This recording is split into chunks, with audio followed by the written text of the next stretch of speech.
So this is question number 11 from your book. Mr. Prashant went to Germany for diploma course on 5th August 2019.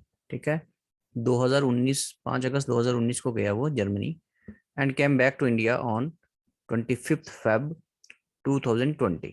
ठीक है, so his family, wife and children remained in India. He had never been out of India before. उससे पहले कभी वो बाहर नहीं रहा. What is his residential status for the year ending 31st March 2020? ठीक है, so हमारा प्रीवियस ईयर कौन सा होगा, हमारा 2019-20. ठीक है, so डेट्स आपकी बुक्स में आगे पीछे हो सकती है, लेकिन कंसेप्ट यही रहेगा. नाउ अभी देखते हैं determination of residential state of mister Prashant. तो रेलिवेंट प्रीवियस ईयर कौन सा होगा, ये 2001-4-2019 से लेके 31-3-2020. ठीक है, अब हम निकालेंगे स्टे. प्रीवियस ईयर में स्टे कितना है इसका, प्रीवियस ईयर में कितना स्टे है इसका. So stay in India in previous year is 1/4/2019 से लेके 5 अगस्त 2019 तक हमने चेक करना स्टे कितना है इसका. ठीक है, तो कितने मंथ हुए, अप्रैल. ठीक है, 1 अप्रैल हो गया, मई, जून, जुलाई एंड 5 अगस्त तक, 1 2 3 4. ठीक है, सो अप्रैल के 30 डेज, मई के 31, देन 30, फिर 31 and then 5 days for August. So total is 127 days. फिर उसके बाद कब आया वो, 25 फेब को. सो 25 फेब 2020 से लेकर 31-3-2020 तक. तो 5 दिन तो एक बने आपके, क्योंकि 29 डेज हैं इसके. 2020 फरवरी, तो 25, 6, 7, 8 एंड 9. ठीक है, तो 31 मार्च के, तो टोटल हो गए 36 डेज. तो टोटल कितना हो गया, 163 डेज. लेकिन अगर आप कंडीशन देखोगे, अब मैं आपको एक बार कंडीशंस दिखा देता हूँ क्या क्या है. सो ये दो कंडीशन है हमारे पास. एक तो 182 डेज वाली है, ठीक है, इन द प्रीवियस ईयर, और या फिर 60 डेज का stay and 365 days in 4 previous year immediately preceding the previous year. ये है किसकी बेसिक कंडीशन फाइंड आउट करने के लिए, क्या वो रेजिडेंट है या नॉन रेजिडेंट है. ठीक है, और उसके बाद एडिशनल कंडीशन, अगर रेजिडेंट है तो एडिशनल कंडीशन में क्या क्या आता है आपका, कि वो 2 बार क्या होना चाहिए, रेजिडेंट होना चाहिए इन 10 प्रीवियस ईयर. ठीक है, पिछले 10 सालों में 2 बार रेजिडेंट होना चाहिए. एंड स्टे है जो उसके 7 ईयर में कितना होना चाहिए, 730 डेज का. तो ये कंडीशंस है, अभी देखते हैं इसको.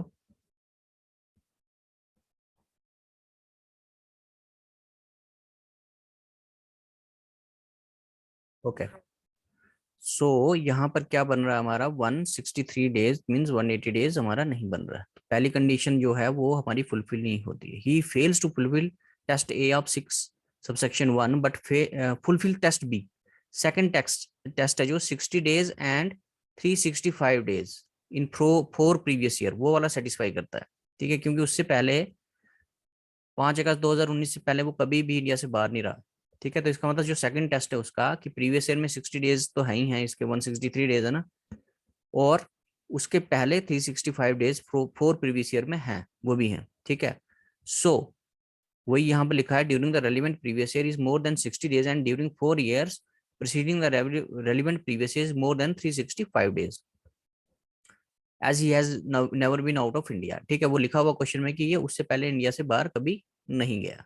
ठीक है, so he is a resident of 2/10. तो इसका मतलब हुआ को पिछले 10 सालों में क्या है, तो ये रेजिडेंट बन गया किस सेक्शन के according, according section 6 subsection 1 of B. ठीक है, अब हमने फाइंड आउट करना है ये ऑर्डिनरी रेजिडेंट है या फिर नॉट ऑर्डिनरी रेजिडेंट है. तो उसके लिए क्या होना चाहिए कि दो बार ये रेजिडेंट होना चाहिए पिछले 10 सालों में. So he is a resident of India 2/10 previous year, relevant previous year, and his stay is 7 year preceding the relevant previous year is 730 days. क्योंकि उससे पहले वो कभी भी इंडिया से बाहर नहीं गया, तो वो 2 बार रेजिडेंट भी है और 730 डेज का स्टे भी है 7 सालों में. So he is a ordinary resident, right. Okay,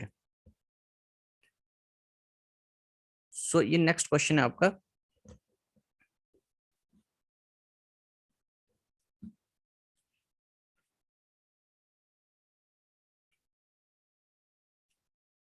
yes, question number 13, this is question number 13। So X is a foreign citizen, ठीक है, फॉरेन सिटीजन है। During the financial year 2019-20 he was in India for 101 days, ठीक है। Means कि previous year में वो कितनी देर India में रहा, 101 दिन। Determine his residential status for the assessment year 2020-21 on the assumption that during the financial year 2005-6 to 2018-19 he was present in India as follows, ठीक है। मींस पिछले कुछ सालों में 2005 से लेके 2019 तक वो इस तरीके से इंडिया में स्टे किया उसने, ठीक है। ये उसके स्टे हैं दिए हुए सारे के सारे, ये ओके। तो हमने प्रीवियस ईयर में उसका पहले स्टे देखना है कितना है, वो उसने बोला हुआ कितना है, 101। So determine the residential status of mister X. Relevant previous year क्या है, प्रीवियस ईयर हमारा रहेगा 19-20, ठीक है।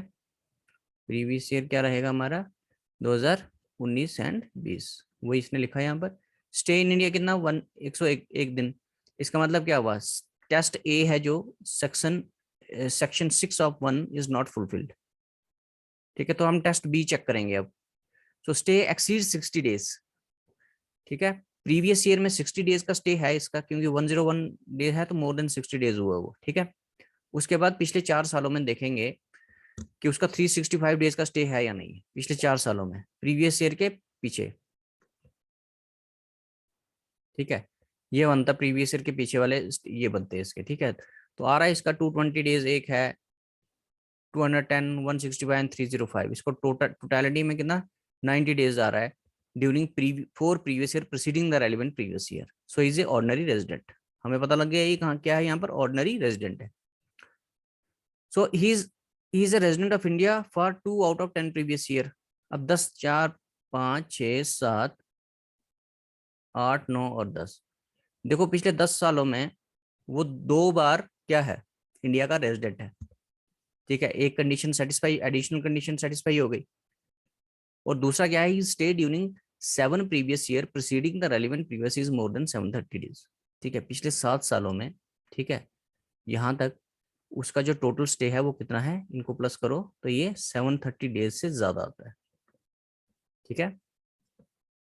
सो दोनों एडिशनल कंडीशन जो है हमारी दोनों सेटिस्फाई होती हैं, ठीक है। इसीलिए ये क्या है, ही is a ordinary resident, he is a ordinary resident, right.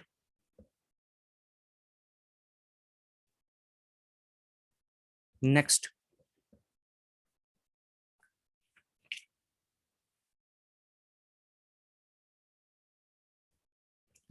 so this is question number 13 of your book.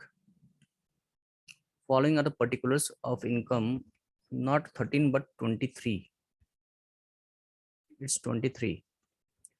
Following are the particulars of income of Mr. RTM for the assessment year 2020-21, income from business in Mumbai, ठीक है। ये कुछ income दी हुई है। उसके बाद house property in Pune, ठीक है।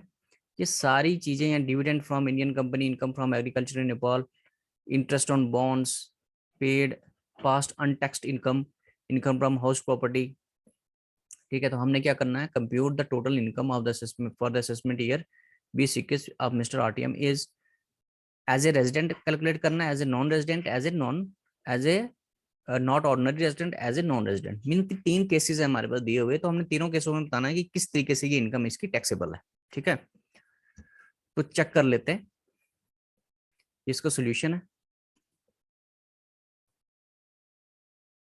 सो तो हमने पहले रेजिडेंट लिखना है, फिर non resident, not ordinary resident and then non resident, क्योंकि तीनों के केस, 3 केसेस में अलग अलग टैक्सेबिलिटी है किसकी, इनकम की। तो पहला जो पॉइंट दिया हुआ है, income from business in Mumbai accrued in India, means कि इंडिया में बिजनेस कर रहा है, ठीक है, और इनकम भी यहीं पे क्या रिसीव कर रहा है और एक्रूड भी यहीं पे है। तो तीनों केस में क्या होगा, ये टैक्सेबल होगा, ओके। सो इनकम फ्रॉम, इससे पहले जो पहले वाली वीडियो है उसमें मैंने आपको ये एक्सप्लेन किया था कि किस तरीके से ये टैक्सेबिलिटी है, अलग अलग केसेस में कैसे कैसे टैक्सेबिलिटी, उसको एक बार देख लेना। So income from house property in Pune accrued in India, ठीक है। तो ये भी इंडियन इनकम है। ये दोनों कौन सी इनकम है? इंडियन इनकम है। ये यहाँ पर भी टैक्सेबल होगी, यहाँ पर भी और यहाँ पर भी। उसके बाद pension from former employer in India but paid in UK deem to accrued. Accrue कहाँ पर हुई है? इंडिया में अक्रू हुई है, तो ये भी इंडियन इनकम होगी। ठीक है, तो ये भी तीनों केसों में क्या होगी? टैक्सेबल होगी। ठीक है, income from business in UK but controlled from India. ठीक है, अच्छा, income from business in UK but controlled from India. Control कहाँ से हुआ? इंडिया से हुआ। 20,000 रिसीव्ड इन इंडिया, तो जो जितनी रिसीव की है कहाँ पर? इंडिया में, वो सारी की सारी तीनों केस में टैक्सेबल होगी। Balance received in UK. Okay, यहां देख लेते हैं एक बार। Profit from business in UK but control from Mumbai. Out of this 20,000 were received in India. ठीक है, 1,60,000 में से 20,000 कहाँ रिसीव किया? इंडिया में। ठीक है, बाकी 1,40,000 कहाँ रिसीव किया? यूके में। तो 20,000 जो इंडिया में रिसीव किया वो तीनों केस में टैक्सेबल होगा, और जो यूके में रिसीव किया है वो सिर्फ रेजिडेंट और नॉट ऑर्डिनरी रेजिडेंट के केस में टैक्सेबल होगा। नॉन रेजिडेंट के केस में ये टैक्सेबल नहीं होगा। ठीक है, dividend from Indian company received in UK. ठीक है, इंडियन कंपनी का डिविडेंड है, रिसीव्ड इन यूके, वो एग्जाम्प्ट है। इंडियन कंपनी का जो भी डिविडेंड है वो क्या है? एग्जाम्प्ट है। अच्छा, income from agriculture in Nepal accruing outside India. ठीक है, अब रेजिडेंट के केस में ये टैक्सेबल होगी, रेजिडेंट के केस में टैक्सेबल टैक्सेबल होगी। नॉट ऑर्डिनरी और नॉन रेजिडेंट के केस में टैक्सेबल नहीं होगी।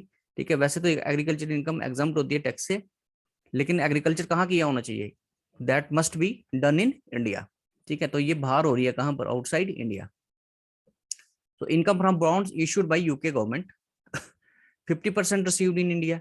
ठीक है, income from bonds issued by UK government, जो 50% रिसीव्ड किया है इंडिया पे, इंडिया में, वो सारी की सारी तीनों केस में टैक्सेबल होगी।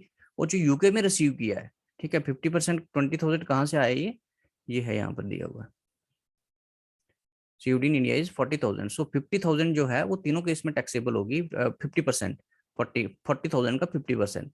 और जो 50% है जो यूके में रिसीव की है वो सिर्फ रेजिडेंट के लिए टैक्सेबल होगी, बाकी दोनों के लिए टैक्सेबल नहीं होगी। ठीक है, पास्ट अनटैक्सड इनकम है, वो तीनों केस में नील आएगी, टैक्सेबिलिटी नहीं है, वो टैक्सेबल नहीं है। Income from house property in UK accruing outside India. ठीक है, income from house property in UK, UK में हाउस प्रॉपर्टी है उससे इनकम हुई है, तो रेजिडेंट के केस में ये टैक्सेबल है, बाकी दोनों केस में ये टैक्सेबल नहीं है। ठीक है, तो अब इसको टोटल करेंगे, ये आपकी आ गई क्या? रेजिडेंट की इनकम, कि नॉट ऑर्डिनरी, और ये नॉन रेजिडेंट की income, right.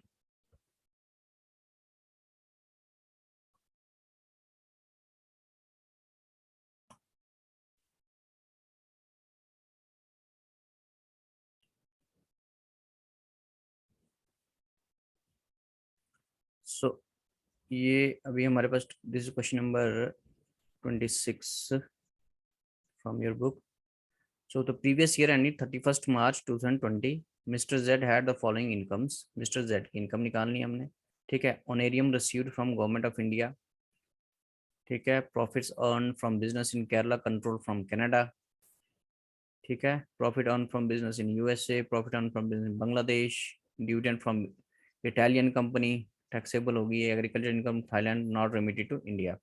So compute the total income of Mr. Z for the assessment year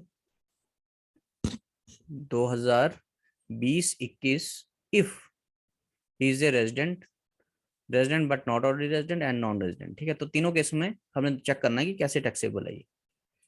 सो पहले हमने देखा income from, income deem to accrued in India. ठीक है, honorarium received from government of India. ठीक है, 5,000 एनकर्ड एज ट्रेवलिंग एक्सपेंसेस। ठीक है, travelling, अब income received, honorarium received from government of India, expenses, expenses कितने हुए? 5,000। जो 5,000 एक्चुअल एक्सपेंसेस हैं वो क्या होंगे? वो एग्जाम्प्ट होते हैं। ठीक है, तो 10,000 में से 5,000 माइनस करेंगे तो पीछे जो 5,000 बचेगा वो क्या होगा? टैक्सेबल होगा। ठीक है, वही लिखा है इसने यहाँ पर, ये 5,000 तीनों केस में टैक्सेबल है ये। ठीक है, profit earn from A business in Kerala controlled from Canada, income accruing in India. ठीक है, controlled in Kerala, control from Canada. ठीक है, बिजनेस कहां पर कर रहे हैं? तो एक्रू कहां पर हो रही है? इंडिया में, तो तीनों केस में ये भी टैक्सेबल है।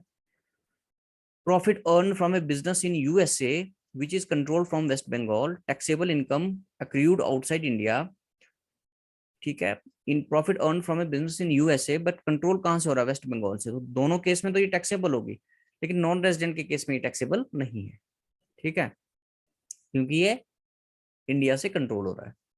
Profit earn from A business in Bangladesh, control from Karachi, taxable for resident only, ठीक है। अच्छा, रेजिडेंट के लिए टैक्सेबल है सिर्फ ये, profit earn from A business in Bangladesh, control from Karachi, ठीक है, तो रेजिडेंट के केस में ये टैक्सेबल है। बाकी दोनों केस में क्या हो गई, इनके लिए इनकम है जो आउटसाइड इंडिया है, dividend from Italian company credited to his account in Switzerland, the income accrued and received outside India, ठीक है। रेजिडेंट के केस में टैक्सेबल है, बाकी दोनों केस में ये टैक्सेबल नहीं है। So agriculture income from Thailand not remitted to India, again agriculture income Thailand से है, तो रेजिडेंट के केस में ये टैक्सेबल है, बाकी दोनों केस में ये टैक्सेबल नहीं है, ठीक है।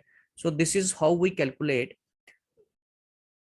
इनकम, ठीक है, for different categories of SECs like resident, non, not ordinary resident and non-resident. Thank you.